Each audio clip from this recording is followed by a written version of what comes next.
What's up, everyone? Loami here, EM3 Strength and Conditioning. This week, I'm going to tackle some nutrition. Nutrition is something that I actually probably tackle a couple times during the year because it's very hard because we are so different. Every person is so different, and there are so many different kinds of foods, ethnic foods, and things like that. So we're gonna try to. I'm gonna try to tackle some of that this week. But I'm not gonna really go into like macros and this stuff. I really want to talk about how nutrition and your fitness work together. All right. First of all, what you have to realize is that your nutrition is fuel for your body. Just like fuel for your gasoline, you have 87, 93, 94 octane. 94, 93 is better for, if you have a nice fancy car, sports car, whatever. All right. And you always want to treat your body as a sports car. Problem is, you know what I mean? It's expensive to own one of those cars. So it can get pricey and expensive to feed yourself proper nutrition. Simply because good food, nutritious food, is high in nutrients and macros, nutrition, right?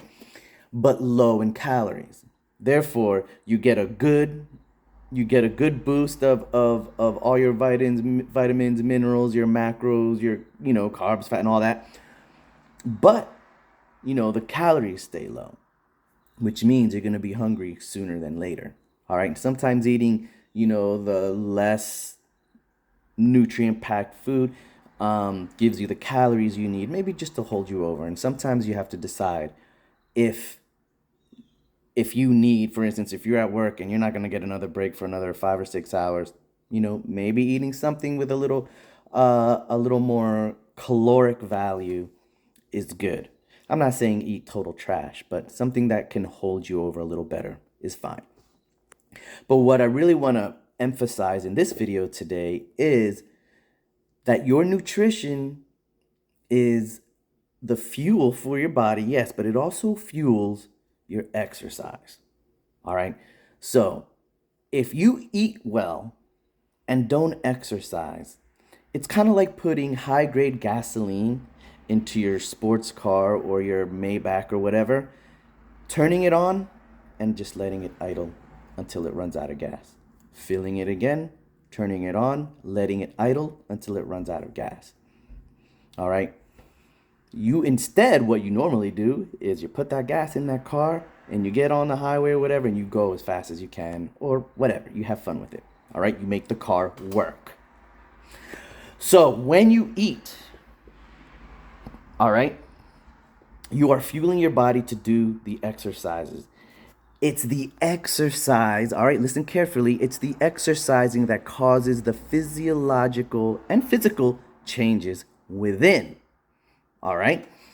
So if you just sit there and eat well, but still live a sedentary life, you're not gonna grow muscle. All right. You're gonna lose weight. Probably won't lose too much fat. You'll lose weight, but you won't gain any muscle. You won't gain any athleticism. You won't gain any capabilities. You know what I mean? And by capabilities or athleticism, I just mean the ability to walk without falling or tripping. Or if you do trip, you don't fall.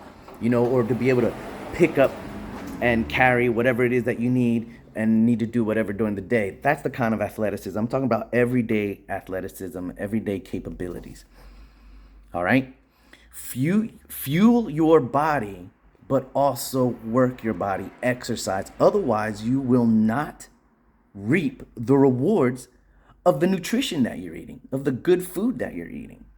All right? Would you put high grade gasoline in your car and just let it sit there? No, you're going to sit there and drive it around or maybe drive it fast, depending what kind of car it is. Same thing with your body. Don't just eat well to eat well. Eat well and exercise well. All right, build that muscle. When you eat well, you are feeding your body exactly what it needs in order to build muscle, to burn fat. All right. So my advice for you today on this first video is eat well, stay moving, or exercise well. All right, you got to do both. You can't just do one. All right, you can't just do one. Nothing changes your body like exercise. Nothing. All right? Why? Because when you exercise, your body starts to secrete all kinds of chemicals and hormones that you don't secrete when you're not exercising, when you stay sedentary. So if you eat well, all right, it's like you're putting your body at the starting line in the starting position right before the gun fires. Pop, and you start running. But you always stay there. See what I'm saying? Eat that food, eat good food, and then get that exercise in. All right? The exercise is the part that changes the body, both physically and chemically, physiologically. All right? Feed yourself well, exercise well, stay moving. All right? And don't forget about our 12-week program to get started to get you through the holidays, because this is a tough time. There's lots of traveling, there's lots of food, and not all of it is good. Most of it is not, all right? Because it's delicious. I mean, let's face it, food that soul food is not good for your soul, nor is it good for your heart. If it's made with love, don't eat it, because it's probably absolutely terrible for you. That's my mantra. All right, EM3 Strength and Conditioning, get at us. You know what to do. You know the name. You know who it is. You know who we be.